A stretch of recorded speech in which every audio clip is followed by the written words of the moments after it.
WhatsApp guys, आज हम देखने वाले हैं never ending politics over Shri Ram. तो फेस टू फेस चैनल से रिजवान अहमद सर की वीडियो है। वीडियो की काफी इंटरेस्टिंग भाई, बहुत राम मंदिर के ऊपर भी विवाद करने, लोगों को पॉलिटिक्स करनी है, हर चीज पे करनी है। तो देखते पूरी वीडियो। आज भैया काफी धुलाई होगी काफी लोगों की। देखते पूरी वीडियो चैनल में, तो प्लीज सब्सक्राइब वीडियो कर दें, लाइक। जय हिंद, जय भारत, जय श्री राम जरूर लिख देना।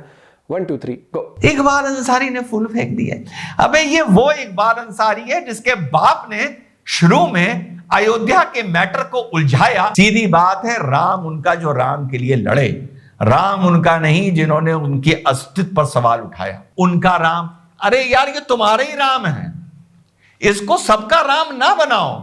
जहां पर कोविड काल में ऑक्सीजन का नाम मिलना पॉलिटिक्स है, हुई थी ना पॉलिटिक्स उसके पीछे। जहां पर कोविड काल में जलती हुई चिताएं पॉलिटिक्स है, हुई थी ना उसके पीछे पॉलिटिक्स। तो राम मंदिर का बनना कैसे नहीं पॉलिटिक्स है यार। एक गांव को भी बनने से पहले मैंने इतनी उसमें ऊर्जा डाल दी, एजुकेशन की डाल दी, राष्ट्रवाद की डाल दी। तो सोचिए मैं कितना बड़ा काम करके मरूंगा। और वो जगह भी मैंने अपने चाहने वालों को दिखा दी है कि मेरे मरने के बाद मुझे मिशन भारती में दफन करना। तो साहब, पूरे देश को नववर्ष की लाख लाख शुभकामनाएं, बधाई, बहुत बहुत मुबारक। संकल्प में नववर्ष में कोई नहीं लेता हूं, क्योंकि जीवन में हर दिन एक संकल्प है। कम से कम मैं इतना अपने लिए मान के चलता हूं। तो मेरी जिंदगी या मेरा संकल्प किसी कैलेंडर के चेंज होने से पे निर्भर नहीं होता। मेरी जो सोच है, मेरी जो विचारधारा है, वो मुझे मजबूर करती है कि मैं रोज मेरा जीवन एक संकल्प हो। तो आज बात करेंगे किसकी? उसी मुद्दे की जो पूरे राष्ट्र के दिल के बड़ा करीब है, बड़ा अजीज है। आने वाले वक्त में बहुत बहुत महत्वपूर्ण होने जा रहा है। महत्वपूर्ण था, महत्वपूर्ण है, और आने वाले वक्त में बहुत महत्वपूर्ण होगा। देश की दिशा धारा तय करेगा, समाज और राजनीति दोनों को प्रभावित करेगा, दोनों पर अपनी छाप छोड़ेगा।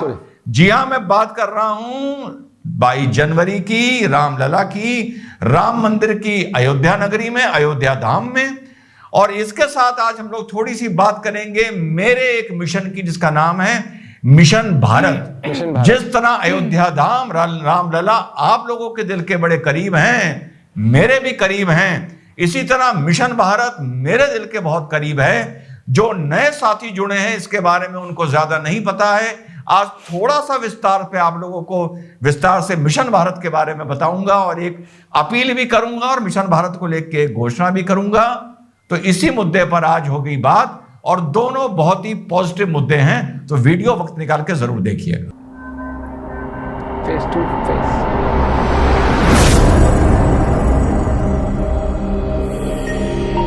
हेलो, नमस्कार, सत श्री अकाल, अस्सलाम वालेकुम। कैसे हैं जनाब? तो साहब, आज से कुछ दिन पहले, and I feel so happy about it, अभी 3-4 दिन पहले जब यूएई ने अपने ऑयल एक्सपोर्ट के अगेंस्ट भारत से रुपया लेना अलाउ कर दिया था, मतलब एक्सेप्ट कर लिया था, तो मैंने एक वीडियो बनाया था जिसमें मैंने अपने नजरिए से नरेंद्र मोदी जी का विजन आप लोगों को बताया था।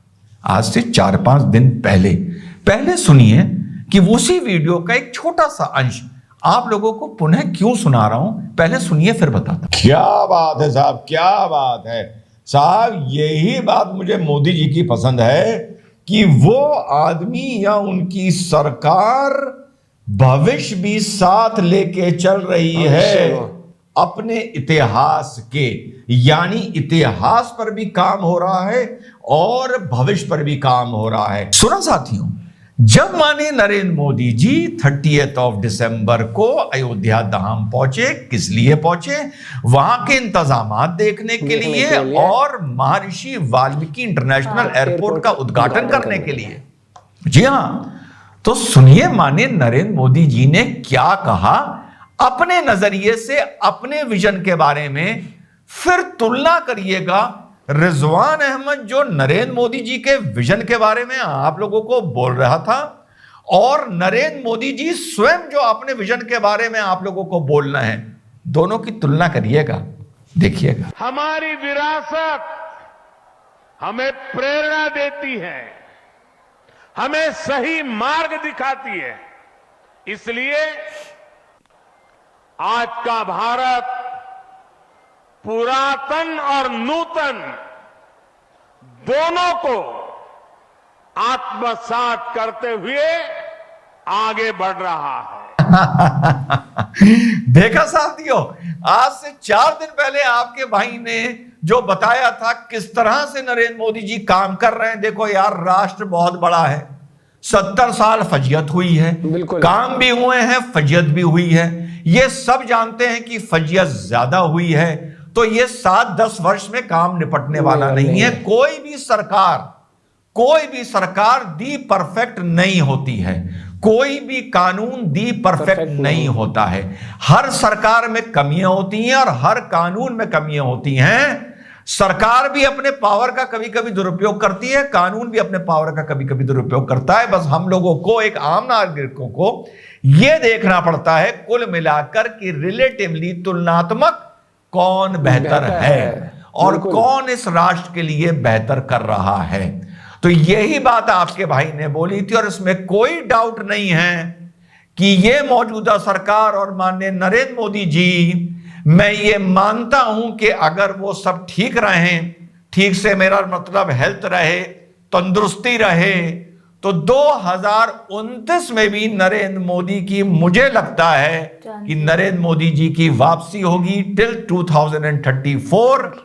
85 साल के आदमी आप कहीं भी अंतरराष्ट्रीय उठा के देख लीजिए, स्टेट ऑफ हेड रहे हैं, नरसिम्हा राव जी रहे हैं, मोरारजी देसाई रहे हैं, बहुत से ऐसे किस्से हैं। मैं ये मानता हूं कि अभी नरेंद्र मोदी जी को कम से कम 10 साल की इनिंग और खेलनी पड़ेगी या खेलनी चाहिए, टू द कंडीशन उनकी सेहत, उनका सब चीज कुशल मंगल रहे। अब आगे चलते हैं तो साहब, एक विवाद छिड़ा हुआ है कि किसके राम, सबके राम या अपने अपने राम।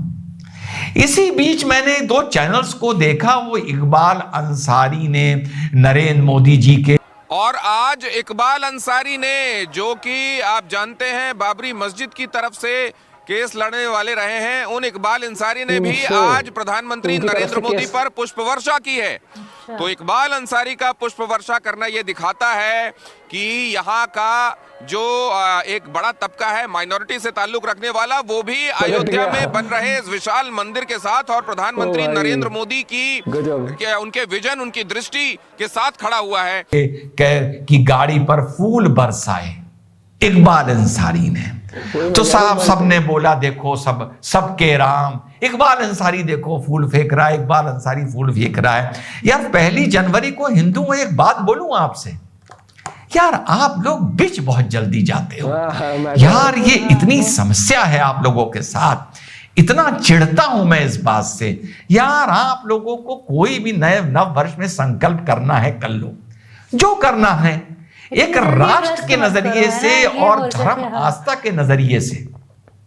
एक आप लोगों को संकल्प करा दूं कि यार आओ 1 जनवरी को हिंदुओं, तुम यार मेरे भाइयों, आप संकल्प करो कि किसी की धर्म आस्था मानता अकीदा को खंडित नहीं करोगे, उसे हानि नहीं पहुंचाओगे, उसका मजाक नहीं उड़ाओगे, लेकिन तुम्हारी आस्था अकीदा, तुम्हारा मानता को जो खंडित करेगा उसका पिछवाड़ा तोड़ दोगे। यार संकल्प लो 1 जनवरी 2024 को कि धर्म आस्था के नाम पर यार ठोक के डंके की चोट पर हनक के जियो। यार संकल्प लो 1 जनवरी को तुम लोग यार 2024 को कि तुम्हारी आस्था और उस पर जब बात आएगी तो तुम पॉलिटिकली करेक्ट नहीं होगे, तुम सेकुलर एंगल से करेक्ट नहीं होगे।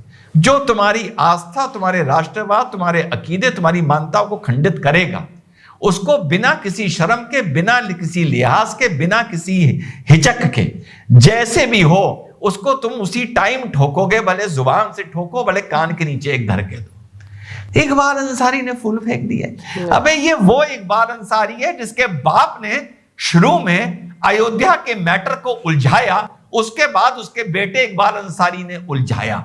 ये तब ना उलझाते तो बीच में इतने लोग कूदते ना, और इसका फैसला कब का कब हो गया होता। उसके बाद दोनों पक्षों की तरफ से ना जाने कितने लोग इस लड़ाई में कूद गए, और ये राष्ट्र हित का, एक राष्ट्र गौरव का, एक राष्ट्र की पहचान का एक काम, एक सांप्रदायिक मुद्दा रह गया इसी अंसारी परिवार के चक्कर में। फूल फेंक दिए साहब, गोद में बिठा लो अंसारी को। तुम लोग बीच पहुंच जाते हो। जब तक इकबाल अंसारी नरेंद्र मोदी पे फूल नहीं फेंकेगा, ये सबका राम नहीं होगा, हैं? जब तक शैलजा रशीद कश्मीर की तारीफ नहीं कर देगी, कश्मीर में शांति नहीं आएगी, जो मैंने पिछली बार बोला था। तुम लोगों को यार पता नहीं कहां से तुम्हारी हनक है कहां यार, बहुत सही पता कि की सर्टिफिकेट मिल जाता है तो यूं दिखाने लगते हो सर्टिफिकेट मिल गया। अरे मेरे बस में अगर हो तो इस इकबाल अंसारी को प्राइम मिनिस्टर के रूट में खड़ा ना होने दूं, और राम मंदिर के हाथे के इसके और इसके खानदान के किसी आदमी को राम मंदिर के हाथे के पास ना आने दो। अभी बता रहा हूं 5 तारीख को जाके देख लेना, उद्घाटन में बैठा हुआ मिलेगा तीसरी लाइन। क्यों साहब? क्योंकि वो इकबाल अंसारी हैं जिसने राम मंदिर के मैटर को उलझाया था। तो ये जो मैंने संकल्प बताया है ना, आज ये संकल्प लो, किसी के अकीदे किसी की मानता का मजाक ना उड़ाओ, किसी को खंडित ना करो, लेकिन तुम्हारी जो करे ना उसका पिछवाड़ा तोड़ दो। ना शर्म करो, ना लिहाज करो, ना हिचको, ना कोई व्यवहार रखो। तो ये एक तो संकल्प कर लो कि किसी पर डिपेंडेंट ना रहो सर्टिफिकेट पर। बात है किसके राम? डंके की चोट पर बोलता हूं उसके राम जो मंदिर के लिए लड़ा। हाँ। आप उसको तुम भाजपा मान लो, वीएचपी मान लो, जिन्होंने मंदिर के लिए चंदा दिया उसको मान लो, जो चाहते थे मंदिर बने उसको मान लो, जिन्होंने यहां पर जब गोली चली अयोध्या में अपनी जान दी उसका राम मान लो, जो कृष्ण कुमार पांडे साहब जिन्होंने ताला खुलवाने का आदेश दिया, और उस टाइम हमारी सरकार ने माननीय मुलायम सिंह यादव जी ने, हमेशा मैं मानने लगा था उनके नाम के आगे, उन्होंने एक नोट लिख के भेजा हुआ एज अ डिस्ट्रिक्ट जज, उन्होंने आदेश दिया था। किस बात का आदेश दिया था? कि रामलला के दरवाजे खोले जाएं पूजा के लिए। उनको एलिवेट नहीं करा एज हाई कोर्ट जज। क्यों? क्योंकि उस टाइम शायद बीपी सिंह साहब की सरकार थी, उसके बाद चंद्रशेखर जी की सरकार आई तो उनको एलिवेट करा गया। शुरू में इस मारे उनको सीनियर होते हुए एलिवेट नहीं करा गया क्योंकि उन्होंने रामलला के दरवाजे खुलने का आदेश दिया था। उनका राम, अरे यार ये तुम्हारे ही राम है, इसको सबका राम ना बनाओ। तुम लोग ये झूठे सेक्युलरिज्म, छोटे झूठे पॉलिटिकली करेक्ट होने के चक्कर में अपनी ऐसी की तैसी काहे कराते रहते हो यार। अब नरेंद्र मोदी जी बोल रहे हैं कि 140 करोड़ लोग अपने घर में दिया जलाएं। अबे ऐसी की तैसी ना जलाएं, सीधे सीधे बोले कि राम लला पर आस्था रखने वाले जलाएं। हम किसी से कह ही नहीं रहे, क्यों कह रहे हैं 140 करोड़ आदमी से? सीधी बात है, राम उनका जो राम के लिए लड़े, राम उनका नहीं जिन्होंने उनके अस्तित्व पर सवाल उठाए, राम उनका नहीं जिन्होंने कहा कि ये जो राम मंदिर का उद्घाटन नहीं 2019 के चुनाव के बाद खिसका दिया जाए, राम उनका नहीं जिन्होंने ये तक कहा था यहाँ शौचालय बना दिया जाए, राम उनका नहीं जिन्होंने कहा था यहाँ पर हॉस्पिटल बना दिया जाए। काहे को 140 करोड़ का राम यार? वो कोई मानने को तैयार नहीं है। आप जाके उनको माला पहनाने लगते हैं सेक्युलरिज्म की और राम की। कोई राम या भारत माता किसी की मोहताज है क्या? राम उनका जो राम में यकीन रखते हैं, राम उनका जो राम का सम्मान करते हैं, राम उनका जो राम के लिए लड़े, राम उनका जिन्होंने राम के लिए जान दी, राम उनका जिन्होंने राम के लिए अपना अस्तित्व भारत में दांव पर लगा दिया कि जब तक राम मंदिर नहीं बनेगा चैन से नहीं बैठेंगे। पॉलिटिकल होता है तो होता रहे, अगर कोई अच्छा काम पॉलिटिकल होता है तो होता रहे, क्या फर्क पड़ता है? क्यों सफाई देते हो पॉलिटिकल नहीं है? अबे तुम्हारे मैनिफेस्टो में राम मंदिर का जिक्र है, कहो हाँ पॉलिटिकल है। पॉलिटिक्स क्या होती है यार? समाजी का तो हिस्सा है पॉलिटिक्स भाई। पॉलिटिक्स कोई अलग से थोड़ी उड़ती हुई आती है, हर चीज पॉलिटिक्स है। जहां पर कोविड काल में ऑक्सीजन का नाम मिलना पॉलिटिक्स है, हुई थी ना पॉलिटिक्स उसके पीछे। जहां पर कोविड काल में जलती हुई चिताएं पॉलिटिक्स है, हुई थी ना उसके पीछे पॉलिटिक्स। तो राम मंदिर का बनना कैसे नहीं पॉलिटिक्स है यार? बिल्कुल ना शर्माओ, डंके की चोट पे बोलो पॉलिटिक्स है और हम इसके लिए लड़े और ये राम हमारे हैं। जो वहां विराजमान हो रहे हैं, जिनकी प्राण प्रतिष्ठा हो रही है, वो हमारे हैं। तुम्हारे जो भी हो उनके अपने पास रखो, लेकिन तुमने इस राम का समर्थन नहीं किया रहा था, ये डंके की चोट पर बोलना है। ये होती है हनक। लोग हमसे पूछते हैं ना हनक क्या होती है, ये होती है हनक। तो अपने अंदर 1 जनवरी को मेरे साथियों ये हनक पैदा करो जो राम पर यकीन करते हो। मुझे हमेशा इनकी वीडियो इसलिए पसंद आती है क्योंकि ये बेबाक उससे बेझिझक हर चीज पॉइंट टू पॉइंट बोल देते हैं और सीधा बोलते हैं। और ये बहुत बढ़िया बात करी। देखो मोदी जी का तो नेचर है सबका साथ सबका विकास वाला है, वो सबको साथ लेके चलते हैं, बोलते पॉइंट। लेकिन इन्होंने एक चीज ये भी बोली कि हम जबरदस्ती थोप नहीं सकते किसी ऊपर। जो नहीं मानना चाहता, जिन्होंने उंगलियां उठाई हैं, जो ऐसे ऐसे भाषण देते हैं, शौचालय बना दो, ये कर दो, वो कर दो, और वो भाई तो वो तो मुझे बहुत अजीब लगा। कैमरे में देख के ऐसे उसके कि हाँ सही आ भी रहा हूँ या नहीं आ रहा हूँ। साहब ये बहुत वो चीज होती है और समझने वाले समझ भी जाते हैं, फिर वही वाली बात है। लेकिन मैं हमेशा की तरह यही कहूंगा भैया, बहुत बड़ा पर्व है, 22 जनवरी को ऐतिहासिक पल है। और लेकिन इसमें हम वो चीज नहीं भूल सकते कितने लोगों ने मतलब इसके लिए संघर्ष करा है भाई, श्रद्धांजलि का भी बहुत संघर्ष किया है। और भाई देखो, लोग कहे पॉलिटिक्स हो ना हो, मैं ये कहूंगा भैया बीजेपी ने कहा था और करके दिखाया है, करके दिखाया है। और लोग खींच रहे हैं उस पे, जिस देश की 80% आबादी जिस धर्म से जुड़ी हो और वहां पर जो इतिहास भी गवाह हो, उस चीज का एविडेंस भी गवाह हो, और उसके ऊपर फिर सुप्रीम कोर्ट का फैसला भी आ जाए, तो क्यों ना करें भाई क्यों ना करें, क्यों ना करें। छोटी छोटी चीजों पे पॉलिटिक्स होती है। ये तो वो एक फोटो वायरल नहीं हुई थी, इसमें सोनिया गांधी जाके एक जगह का फोटो काटती जिसका तो कोई लॉजिक भी नहीं था उनका दूर दूर तक। मुझे अभी याद नहीं आ रहा दोस्तों, आपको कुछ याद है? कहीं का था शायद, बताना कमेंट करके। बाकी वो बोला था ना, जबकि वहां पे गवर्नर को काटनी चाहिए थी या ऐसा कुछ था, जब पार्लियामेंट के टाइम पे मुद्दा हुआ था ना, पार्लियामेंट के टाइम पे मुद्दा होता किस चीज न्यू पार्लियामेंट के टाइम पे ऐसा कुछ था कि उनसे क्यों नहीं कराया, प्रेसिडेंट से क्यों नहीं कराया और उनसे क्यों कराया। इनके तो 100 टंटे हैं हर चीज में भाई साहब। आपका क्या कहना है इस बारे में दोस्तों, जरूर बताना। बाकी सर के वीडियोस जब भी देखो ना, एक अलग ही मतलब मुझे मजा आता है। मतलब इनकी बातें थोड़ी सी एक तो इंटरेस्टिंग रहती है, इनका बात करने का जो तरीका है हमेशा, और सही बात है भाई, यही मैं कहूंगा। अब सर की एक थगला वीडियो भी है, उस पर भी जरूर ऐड करें, बहुत सारे उसमें कॉम्पिलेशंस होंगे। और वो कहते हैं ना, मुंह तोड़ जवाब देना, देते हैं। और इनकी आंखों में वो जो दिखता है ना, वो अंदाज हो अलग ही लेवल का भैया। Huge respect for Rizwan Ahmed sir. बाकी मिलते हैं आप लोगों से एक और वीडियो के साथ। जय हिंद, जय भारत, जय Shri Ram, bye, take care.